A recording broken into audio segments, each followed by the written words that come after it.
Hey everyone, it's Emily and Jamie. We're back. Like, I feel like one of my favorite parts about this season of the podcast and bringing like people on to share their postpartum stories is that we get to reconnect with like clients who we've known for so long. I know, we're sitting here with one of our like favorite longtime clients, Jenna. Hi, Jenna. How's it going? Good. I haven't seen you guys since both of our MSGs. I had, what was it? The first one was with Emily. You did the new mom with Emily. Second with you. So I've had both of your pleasures. And I have to tell everyone, our MSG group, their favorite thing about you, or at least I think so, is that when you were that first time new mom, you were buying whatever. Like you were like, I'll buy it, I'll try it, I'll get it, I'll do it.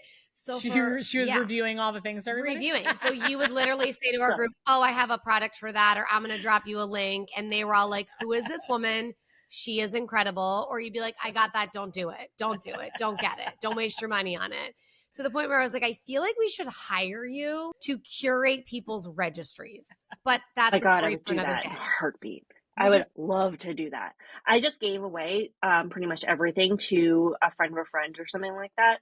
And they, no joke, came into my house and I was like, here is all of my stuff. And they're like, holy, like, are you serious? I was like, oh yeah, no, I bought everything and you can have it all.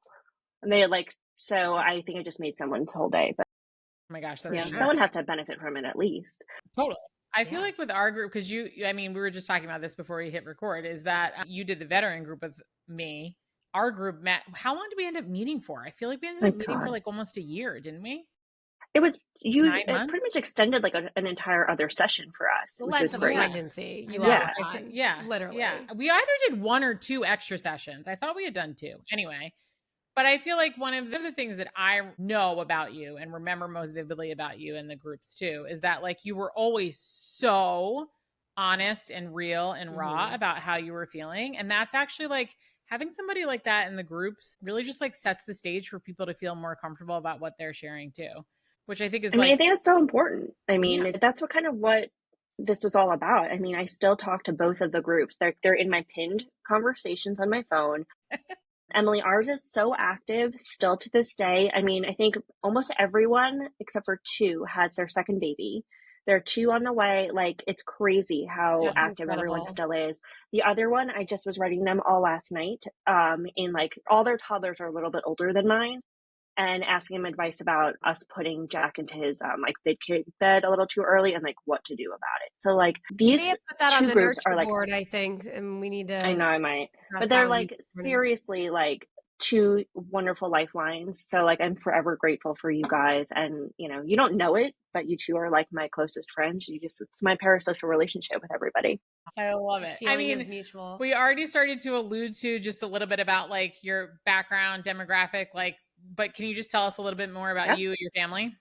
Just to get started. So I'm Jenna. I actually live in Connecticut, so I'm not over by you guys in Boston, although I'm a huge fan of everything over there. So my story, so I was married in 2014, got pregnant really fast. Unfortunately, had a miscarriage very fast after that.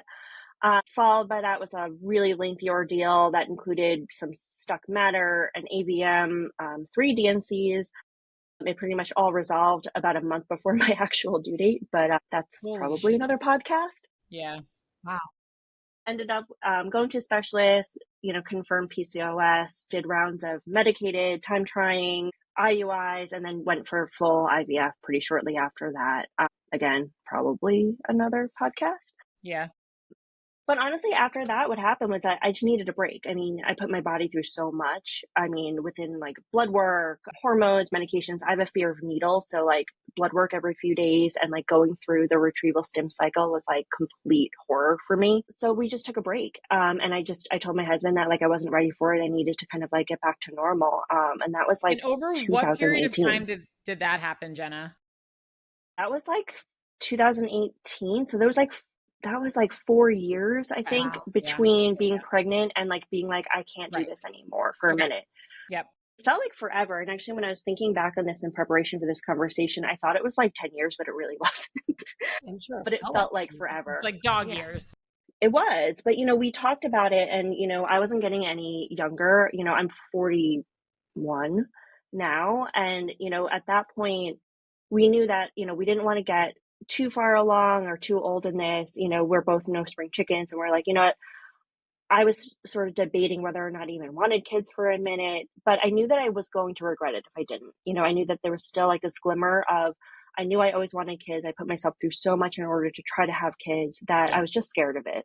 I knew I was going to regret it. So we ended up doing the transfer. Jack was born in June 2022. Yep. And that's when I met you guys, and you entered my life as well. And then after that, we decided that we were going to wait until Jack, was a little bit older. We were going to talk about it that following year. I remember because it was like the fall, and I said, okay, we're going to talk about it at the top of 2023. We'll figure it out, and we'll decide whether or not we would do it, because I figured that was like a good chunk of time between the kids. Well, I didn't listen to any advice about birth control. I figured I hadn't been on it for 10 about years. That in MSG. I know this 100%. I know. I mean, this happens a lot. Yeah. Yeah, 100%. And, but I was like, I haven't been on birth control in 10 years. What's the chances of that happening? Calvin was born in January 2024. Yeah. So they are very close together. Life is a little bit crazy. Jack is 2.5 right now. He's nuts, but it's been a bit of a journey, but I'm really happy that they're together. They're starting to play together. Jack, is freaking out a little less when it comes to playing with his toys. And it's really nice to see that Calvin has that kind of stimulation so that he's not just always reliant on us all the time. So it is sort of a blessing in that. Yeah. Yeah. Go over there and entertain your brother while you're making dinner. Yeah. It's great. They just laugh and laugh, and they can bathe them at the same time. Love that. Yep. That's nice. Yeah. So in thinking about your journey, with getting pregnant, postpartum, we even alluded to this when Emily was talking about what your role sort of was not your only role, but what part of your role was even in her group of like preparing and trying and educating. There was an aspect of your recovery of postpartum, especially after your second, that really took you by surprise. Do you want to dive into that a little bit? Yeah. Or how you got there, maybe going through, sort of what that journey was or what you were focused on, and then suddenly what you had to be focused on. Yeah. It's so funny. I didn't even realize what was happening. And it was actually our NAPS group, our first one. Emily is ours, because I was blessed with an ER nurse as well as a pediatric nurse in that group. So they were super helpful, and they're still super helpful. It was a good one. So I think I was just talking about constipation and just being like, postpartum. Like, I forgot about all these postpartum craziness, and like, remember the first poop and remember all this stuff. And like, I still haven't really pooped and everything. And one of the women were like, oh, hold on, like checking the calendar sort of thing. Like, have you heard about Prolapse? I said, I have not. So sent us a link to the Vagina Coach, which is a great URL. And I read about it, all about this stuff about, constipation and incontinence and, this feeling of like that bulge feeling. And I was like, that's what this is. Check. And nobody in the group knew about it. And, we were all like, holy crap, no one's ever talked about this. No one's figured it out. So of course, life gets in the way and we didn't really do much about it. But I had actually seen Alex on one of your Friday pelvic floor sessions. I was like, I'm just going to ask about this. And she was the one that said something along the lines of like, look, pelvic floor PT is not always covered by insurance. It's going to be like $200 for your session or whatever. But like, what is $200 if you can't poop? I was like, yeah. That's a really good point. And like, while I'm sitting here, like trying to figure out, like, should I do it when it's not covered by insurance? I can't poop. Like, it was the craziest, like, little revelation. Can I ask a little question? A little one? Just a little one. Yeah. How long had you gone without pooping, or how many days could you go without pooping with the prolapse? I think that's fascinating for people to know. I mean, it would be at least like it could be like 2 or 3 days of not pooping. Okay. Because I've had patients that can go like over a week. Yeah. I mean, I felt like you could feel it. You could feel like that pain and that pressure. And that's something that still sticks with me right now, because I wish I could say that, like, the PT has done wonders, but I have not been really good at keeping up with it. But I can still go days. I mean, I was addicted to my Colace. Like, I got that huge bottle of Colace from Costco right after Jack was born. I remember being like, how the hell am I going to go through this gigantic bottle? It's like, well, it doesn't expire until like 2025. So like, whatever, I'll just keep it. that thing is like almost done. I take a Colace. I was trying Mhm. magnesium. I was trying everything in order to make everything go because I thought it was just that. I didn't actually think about the physical part of it and what might be like blocking its way until I had the conversations about it and started to talk about like what prolapse was, and like realizing that like physically I could feel every description that was in that article. Yeah. And I was lucky enough that it wasn't about, wasn't peeing, wasn't anything like that. But like, even like little things, like I remember saying like, haha, do you remember like laughing or coughing and having a little bit of pee come out? And I was like, yeah, that's also part of it too. I was like, I just figured like these were all like the ways of postpartum, like things that just happen. And that was weird. Hold on. Okay. Yep. Now it's back. No, I just want someone coming in here in my office while I'm talking about my butt. That would happen. But again, I just figured like one day it was going to get better, and I just figured it was going to recover because I didn't really have that when it came to Jack. I had the regular, like a bit of incontinence as like you had after giving birth. You had your Colace, you had your fear of your first poop, all that stuff. And like physically, you felt sort of like, that swelling, that pain and whatever. And I just didn't realize because I was so preoccupied with having 2 children at that point that sort of like swollen feeling never went away. Totally. And I just sort of like accepted it as part of my life to a certain degree. Totally. I think that's important to say that piece of this out loud, because here we go again. Like, what we do as women in the postpartum space is accept these things, all of these things that happen that are common and they're not normal. We say that line all the time, but like, it is common to leak urine, or common to have trouble going to the bathroom, or common for this and that to happen, but that doesn't mean it's normal. But we do, like, there's this layer where we're like, I guess maybe that's what this is supposed to be. Like, this pressure is supposed to be a part of my postpartum journey. And I talked about this in the email that I just recently wrote, or the acceptance that it's okay that I'm not addressing this thing with my body right now because like I'm supposed to come second to my kids, or I'm supposed to come second to my job, or like you just said, Jenna, like, or like, this costs money. It's not covered by my insurance. That's a whole nother fucking thing. Right. But like, this is an out-of-pocket expense. It's not covered. Like, is it really that important? Do I really need to spend $200 a visit? What did you spend $200 on for the baby? Actually, That's truly, could you think of something? Right. Of course. Yeah. Right. All of those products that I tested for no reason that I used once. Right. Totally. Right. I mean, but that's what it was. I mean, I think that was the biggest things. Like, you kept thinking, okay, well, the baby comes first, the toddler comes also first, putting food on the table, getting sleep, all this stuff, making sure that you take care of yourself, making sure you like do your mom time. It's also like you hear all about like self-care, make sure you're sleeping, make sure you're showering, which I didn't do a lot of, make sure you eat healthy, try to exercise, try to do all this. You never think about like, oh, make sure that you're like pooping, because that's just like a normal day-to-day thing. Like you don't even think about it for a really long time until all of a sudden you're like, wait a second, that's really strange. Totally. But it was great. I mean, I was lucky enough to talk to Alex, and she sort of gave me that little revelation. I like had it like on the screen with her. I was like, wait, that's a really great advice to think about, to like, why are we putting a dollar amount on something that you are supposed to do on a daily basis? Right. And if you're having trouble with it, just figure it out at this point. I have a couple questions for you. I'm going to stop you right now because our food's coming, and then I'm going to come back to my 2 questions. You want to grab our food? Yeah. Are you going to ask what's falling out? Because I'm dying to know. No, yeah. She's just at the wrong door. I can see it. At least you could see it coming.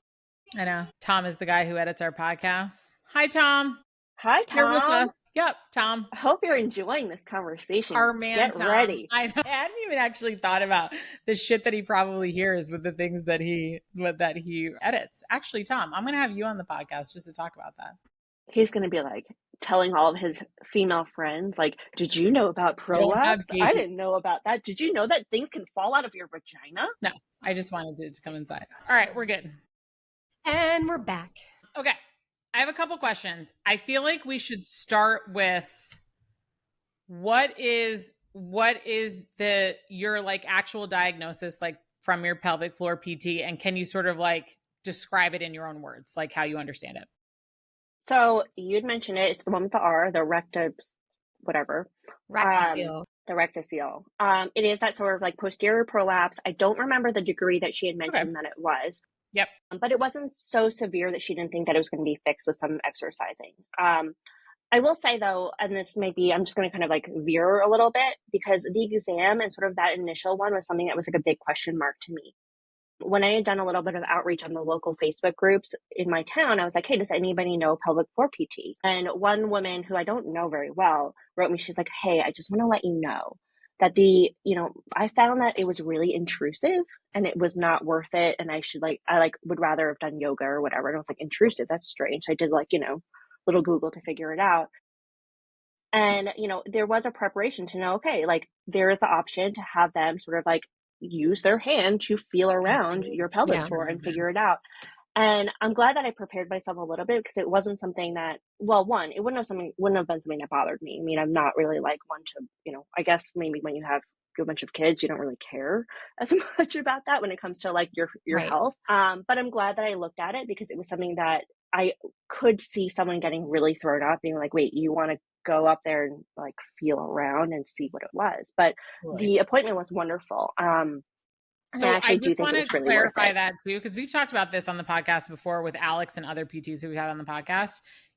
There's an internal exam that you have the choice to have done. Correct. So it should always be a choice. You should always feel comfortable. Like the person should always be asking you if it's okay that they do it. You should always be like obviously giving them consent to do it. And that internal exam can be both a vaginal internal exam and a rectal exam. Yes. My case, it was the vaginal. Okay. Which was a good clarification. It did not have the rectal on that one. Yeah. But it was, yes. She, of course, gave me the choice on doing it. And, I was like, I just need this fixed no matter what. But she was wonderful. I mean, I think the exam part of it was really interesting, because I went to Jen Morgan. She's in Guilford and New Canaan in Connecticut, Centrality Wellness. She's really good. She actually was recommended by Alex, because I, of course, cannot go see her in Boston. You're like, find me somebody close to me. Oh my God, she was perfect. I'm obsessed with her and I want to be her friend too, but I don't think she knows that yet. Hopefully, maybe she'll listen to this and be like, okay, she's crazy. There you go. She'll This ask girl's you a to dinner. stalker. Yeah. But she was great. And I think what was cool about her was that she asked everything about, like, what was I eating? How much water did I drink? When I sneezed, how much pee came out? Was it every time I sneezed? Was it every time I coughed that pee would come out? How many times a day was I peeing? How long was my stream of pee going? How many times was I pooping? What type of poop was it? She had me kind of journal using that chart to say, like, what is the consistency of it, just to figure out what was happening. Just, if anything, it was helping me get in tune with my body to say, okay, well, if I'm not drinking, this is what I should expect from my bowel movement. Yeah, I love that. Knew that, like, okay, there is a direct association with this and what I eat and what I'm drinking and everything like that. And it was amazing. She was like, okay, well, if you're feeling like this, and if you're, you actually like saw her wheel sort of turn, said, okay, if you add all these things together, I think this is what's going to happen. She did the exam. She sort of, felt around. She's like, yeah, I can feel it. You are definitely like have weak pelvic floor. You could feel it coming from here.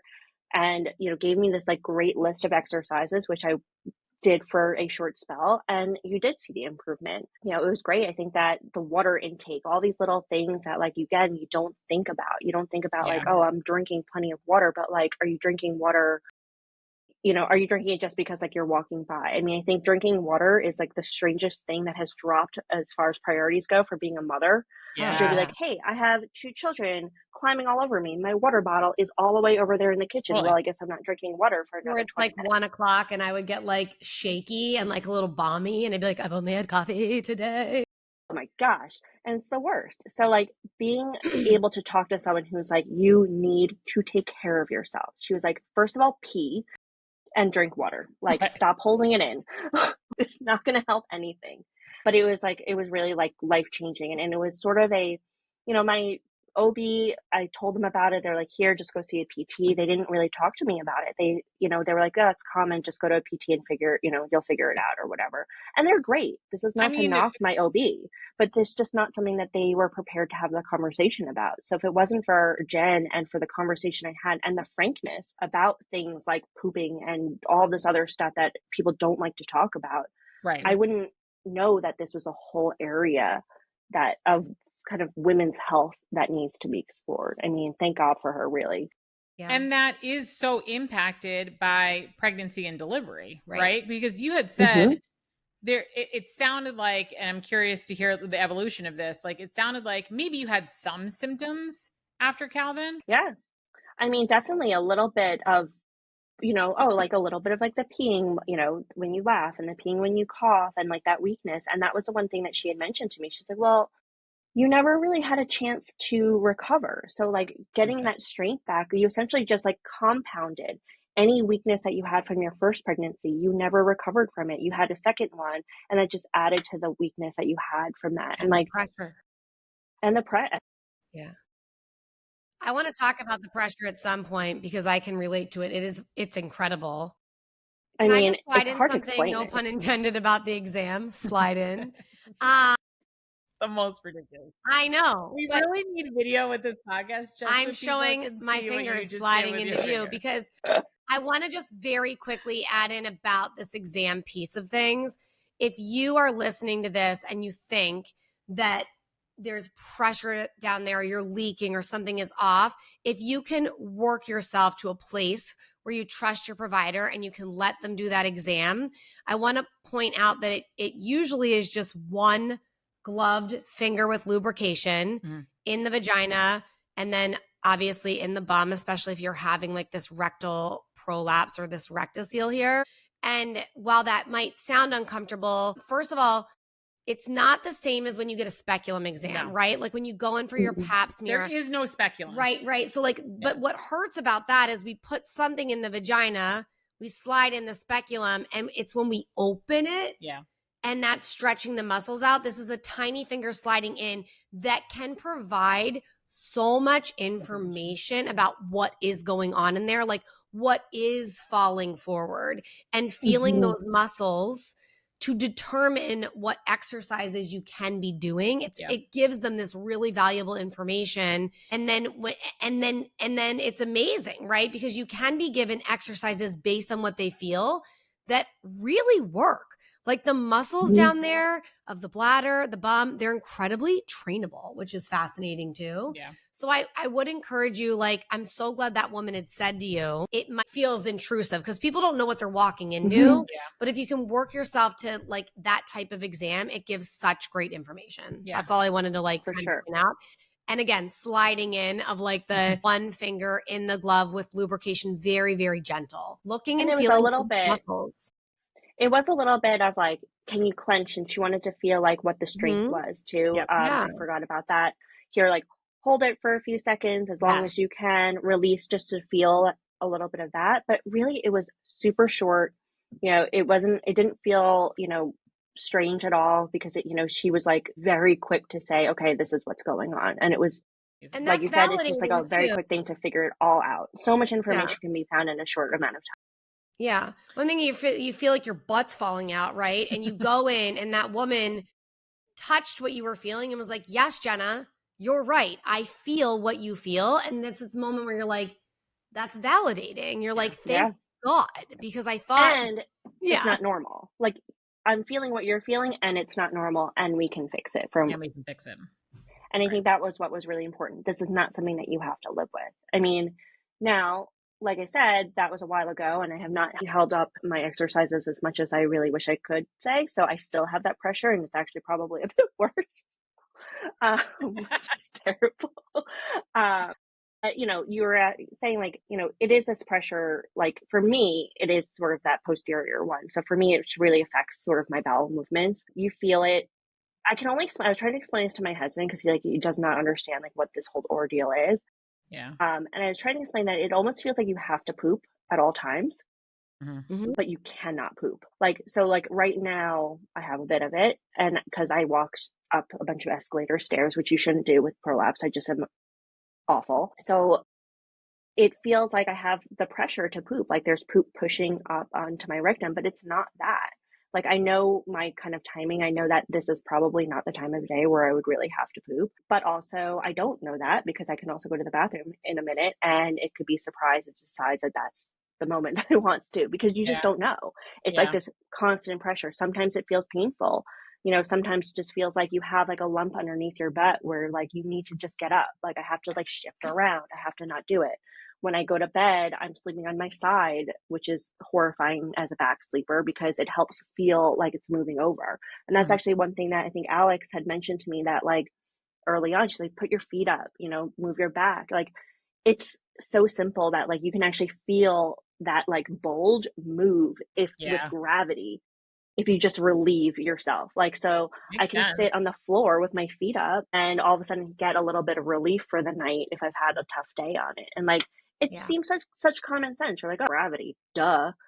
But like, why? I mean, I've literally laid with my feet up on the headboard, like upside down to try to get gravity to help. But like, why would I think that was like a thing? It's so simple. It's so simple to just do that.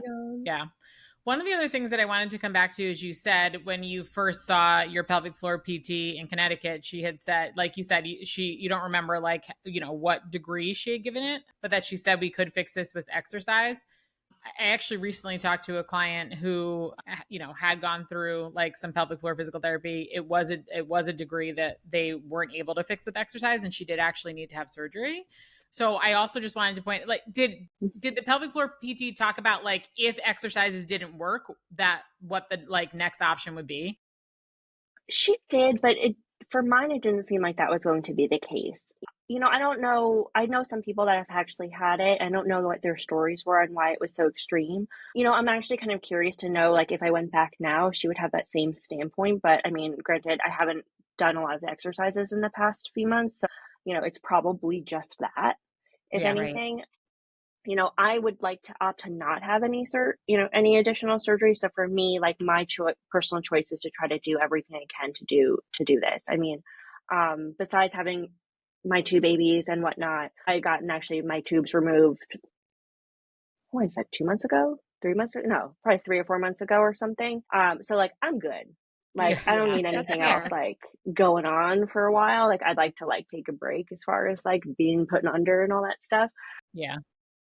So I'm going to do, for me, like I'm going to do all I can to try to fix it. I'm also like, I like to run and I'm very like committed to trying to get back to this. I've signed up for some races, probably poorly advised, that Jen will tell me I shouldn't do, but I'm going to do anyway. There you go. So I have a bit of a kick in my pants, pun intended. Yeah.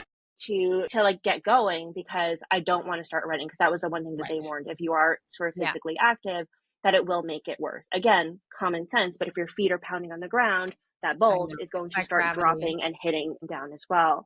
So for me, a lot of my current motivation to getting this better is to get back on that road and start running a lot better. I want to bring up another common trigger that I know, I believe at some point we've talked about this together, which is getting your period. So I think at this point, people are probably figuring out on this podcast that I relate to you, because I have a diagnosed rectocele and a cystocele. So like basically my bladder and my bum are like caving in on my vagina, but I only really struggle with it during my period. Ovulation can trigger it too. A little, yes, you're right. A little bit, I'll notice it a little bit around when I'm ovulating actually as well. But it's pretty incredible during my period, to the point where when you talk about pressure and that feeling like you need to poop, but you know you don't have to, I'll get pressure that's so intense that I have to stand on my toes. Like I can't actually get my feet flat on the floor because it's so intense. So obviously, like, I work with Dr. Alex as well, who we're referencing, this pelvic floor physical therapist here in Boston who does stuff in nurture. But I think that's important to call out, because I tolerate it more than I probably should, because it's only this like monthly occurrence. And every time that I have my period, and it truly feels like my asshole is falling out of my body and my bladder is killing me, and I'm laying upside down with my legs up in the air. My husband's like, do you feel like you should like do more of those appointments again? Like, should you see a urogyne for like the potential surgery that your doctor has talked to you about? And I'm like, in those moments, I'm like, yes, like this is crazy. Like this is so uncomfortable. This is horrible. Like, or like, it feels like you can't get your tampon to come out. Like if I told Jamie the other day, I was like in the bathroom, I'm like, my tampon is stuck. This is the layout of our office. This is our office. Like the bathroom's right there. Here I am. My tampon, it's stuck. Like, because my bladder and my rectum are lower than my vagina. So my fucking tampon is stuck. And Jamie, the labor and delivery nurse, is like, pushed it out. Like you're pushing out a baby. And I'm like, duh. Like, but then it ends. And then I go back to my life and I'm like, oh, yes, I need to make the appointment, do the exercises and blah, blah, blah. And then here we go again, like put myself last and get back into the world of whatever the heck I'm doing with my kids and my family. And it's like this monthly occurrence, which is so ridiculous. So I don't know where maybe I would say maybe this conversation will inspire you to pick it back up and have that conversation. Inspire Jane to sit me down in front of my computer after this. I am literally going to make appointments for both of you when we end this podcast. Yeah, going to do our But I do think that there is this element that like anybody listening to this right now, right? Like I actually do think that, and you're like, fuck, I need, like, this is me too, or I need to make this appointment also. Like, pause the podcast right now. Like, you need time to listen to this podcast, whether you're in your car or going for a walk or whatever it is that you're doing. Like, you have the time right now because you're listening to this. Hit pause and call the doctor and make the appointment.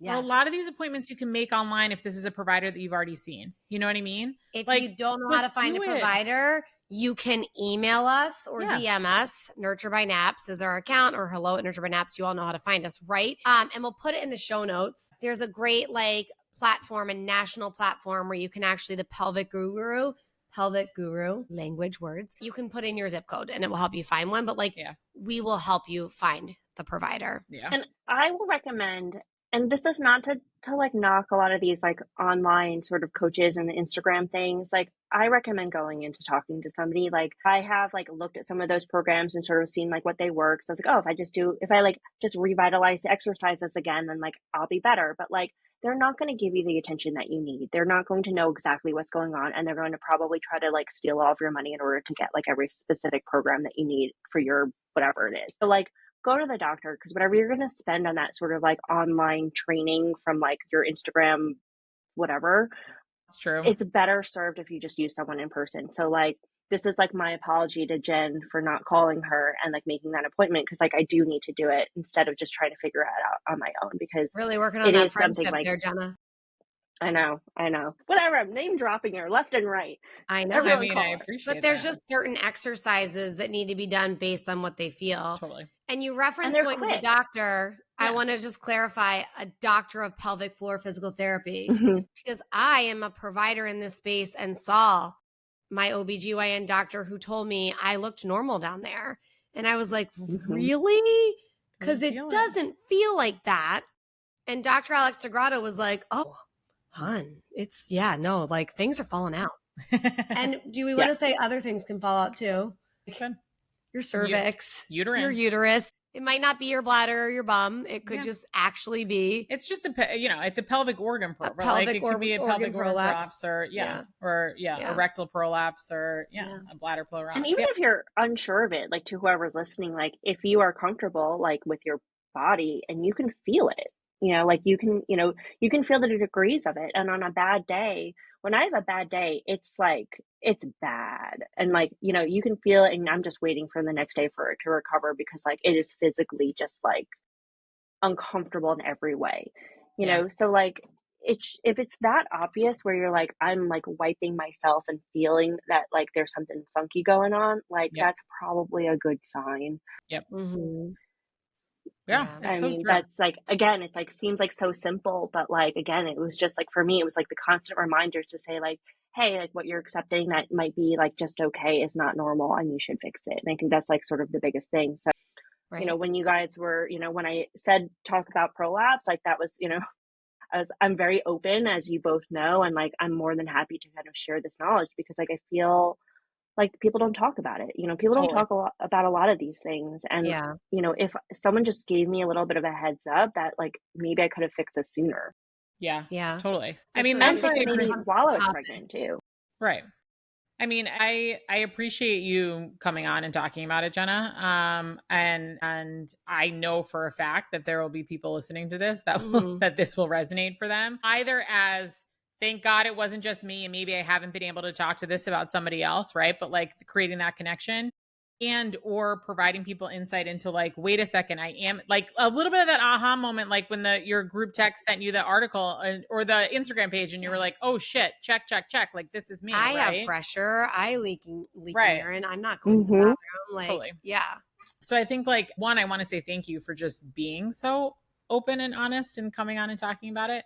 The other thing that I wanted to ask you, and this is how we've been ending most of these podcasts, is when you think about this journey and resources that you utilized, or even if it's just like, you know, something that you would want people to know, is there something that you want people to know or a resource that you found most helpful related to this topic particularly? You know, I was thinking about this overnight. And you know, the one thing that I realized recently was that, you know, everyone talks a lot about like, you know, the village, you know, you have a village to help support you. I don't really have a village, and that this is not like a sob story statement. This is more like my parents are a little bit older. They're about an hour away. They're not around. My husband's parents aren't around. You know, the families are all a little bit older. We're the only ones with kids this young. My friend, again, I'm on the older side, so my friends' kids are all like way too old that they're not like ready to give like baby advice anymore. Like they're beyond this conversation. Yeah. You know, so for me, it was like a little bit isolating for me to like think like I don't have a village, and I see people on, you know, that I'm friends with that I know that like have like tons of friends that come rally together. And I think the one thing that really helped me, and this is not like I know this seems like totally phony since I'm talking to you, but like I feel like finding your village and finding those support systems is completely like the best piece of advice I can give you. And it might not be from a traditional place. Yeah. Like it might not be like reaching out to your friends. It might not be reaching out to you, you know, maybe you have a coworker or, you know, might not even be that. But for me, it was like finding you guys and having that openness to talk to people and talk to moms and to still have these conversations and these people that I can lean on if I need it is so helpful. And that's sort of one of the reasons why I am so open about it. So if I know somebody who is pregnant or just had a baby or anything like that, I am probably pretty annoying in giving unsolicited advice to them, because I'm like, look, I want to help wherever it is. Like you want to scream into the void to somebody, you want to write somebody at 1 o'clock in the morning and just say like, what the fuck, my kid won't go to sleep anymore. Like you can write me, like I'll respond to you. Like we don't have to be best of friends, but like I know how important it is to have. And I just think that finding your village is like the best thing I can offer, because like you shouldn't be a mother by yourself. You know, you might have a really supportive partner, and I'm very lucky that I do have one that we're really in the trenches together, but it's not the same. You know, I'm not going to talk, well, I do talk to my husband about my pooping problems, but like, you know, and he doesn't love it, but like. But you're right though, right? Like there's a level of understanding of this, like, you know, shared experience of like, even though I don't have a rectal prolapse, like I know exactly what you guys are talking about. Yeah. Like I have a vagina. Like I know what it, like I have a pretty good idea of what this probably feels like. You can offer I empathy. mean? Totally. Right. Yeah. Yes, it is like, it, you know, and again, to your point, Jenna, like not a knock on your husband, but like your husband being like, I don't understand.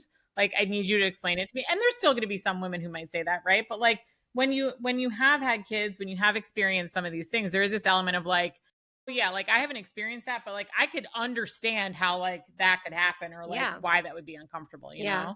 I love that you're highlighting too, and you say this all the time, like you do need the village, you deserve the village, and the village is going to look different for some people, and that's okay. So you just acknowledge, Jenna, that your family is not close by and your friends have older kids, but that didn't mean no village. It meant you had to like create a different one.